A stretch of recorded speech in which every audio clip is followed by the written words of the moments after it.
आप सुन रहे हैं दिया घोरी बाबा पॉडकास्ट पर समुद्र मंथन की कहानी। एक बार की बात है, शिव के दर्शन के लिए दुर्वासा ऋषि अपने शिष्यों के साथ कैलाश जा रहे थे। मार्ग में उन्हें देवराज इंद्र मिले। इंद्र ने दुर्वासा ऋषि और उनके शिष्यों को भक्तिपूर्ण प्रणाम किया। तब दुर्वासा ने इंद्र को आशीर्वाद देकर विष्णु भगवान का पारिजात पुष्प प्रदान किया। इंद्रासन के गर्व में चूर इंद्र ने उस पुष्प को अपने ऐरावत हाथी के मस्तक पर रख दिया। तभी उस पुष्प का स्पर्श होते ही ऐरावत सहसा विष्णु भगवान के समान तेजस्वी हो गए। उन्होंने इंद्र का परित्याग कर दिया और उस दिव्य पुष्प को कुचलते हुए वन की ओर चले गए। इंद्र द्वारा भगवान विष्णु के पुष्प का तिरस्कार होते देखकर दुर्वासा ऋषि के क्रोध की सीमा न रही। उन्होंने देवराज इंद्र को श्री लक्ष्मी से हीन होने का श्राप दे दिया। दुर्वासा मुनि के शाप के फलस्वरूप लक्ष्मी उसी क्षण स्वर्गलोक को छोड़कर अदृश्य हो गई। तभी लक्ष्मी के चले जाने से इंद्र और सभी देवता निर्बल हो गए। उनका वैभव लुप्त हो गया। इंद्र को बलहीन जानकर दैत्यों ने स्वर्ग पर आक्रमण कर दिया और देवगणों को पराजित करके स्वर्ग के राज्य पर अपना परचम लहरा दिया।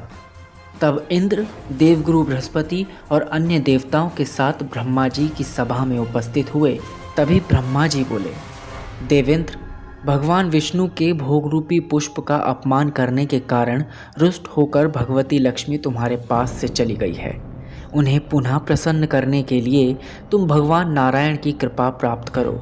उनके आशीर्वाद से तुम्हें खोया हुआ वैभव पुनः मिल जाएगा। इस प्रकार ब्रह्मा ने इंद्र को आश्वस्त किया और उन्हें लेकर भगवान विष्णु की शरण में चले गए। वहां भगवान विष्णु भगवती लक्ष्मी के साथ विराजमान थे। देवगण भगवान विष्णु की स्तुति करते हुए बोले, आपके श्री चरणों में हमारा बारंबार प्रणाम। भगवान, हम सब जिस उद्देश्य से आपकी शरण में आए हैं, कृपा करके आप उसे पूरा कीजिए। दुर्वासा ऋषि के शाप के कारण माता लक्ष्मी हमसे रुष्ट हो गई है और दैत्यों ने हमें पराजित कर दिया है और स्वर्ग पर अपना आधिपत्य जमा लिया। अब हम आपकी शरण में हैं, हमारी रक्षा कीजिए। भगवान विष्णु त्रिकालदर्शी हैं। वे पल भर में ही देवताओं के मन की बात जान गए। तब वे देवगण से बोले, देवगण, मेरी बात ध्यानपूर्वक सुने, क्योंकि केवल यही तुम्हारा कल्याण का उपाय है। दैत्यों पर इस समय काल की विशेष कृपा है, इसलिए जब तक तुम्हारे उत्कर्ष और दैत्यों के पतन का समय नहीं आता, तब तक तुम उनसे संधि कर लो।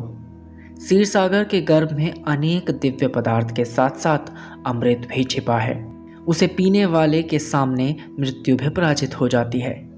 इसके लिए तुम्हें समुद्र मंथन करना होगा, लेकिन यह कार्य अत्यंत दुष्कर है। अतः इस कार्य में दैत्यों से सहायता लो। कूटनीति भी यही कहती है कि आवश्यकता पड़ने पर शत्रुओं को भी मित्र बना लेना चाहिए। तत्पश्चात अमृत पीकर अमर हो जाओ, तब दुष्ट दैत्य भी तुम्हारा अंत नहीं कर पाएंगे। और वो जो भी शर्त रखें तुम उसे स्वीकार कर लेना। यह बात याद रखें कि शांति से सभी कार्य बन जाएं, क्रोध करने से कुछ नहीं होता। तब भगवान विष्णु के परामर्श के अनुसार इंद्राणी देवगण दैत्यराज बलि के पास संधि का प्रस्ताव लेकर गए और उन्हें अमृत के बारे में बताकर समुद्र मंथन के लिए तैयार कर लिया। दोस्तों, आप सुन रहे थे दिया घोरी बाबा पॉडकास्ट पर समुद्र मंथन की कहानी। आगे की कहानी जानने के लिए आप हमारे चैनल को सब्सक्राइब कर लें।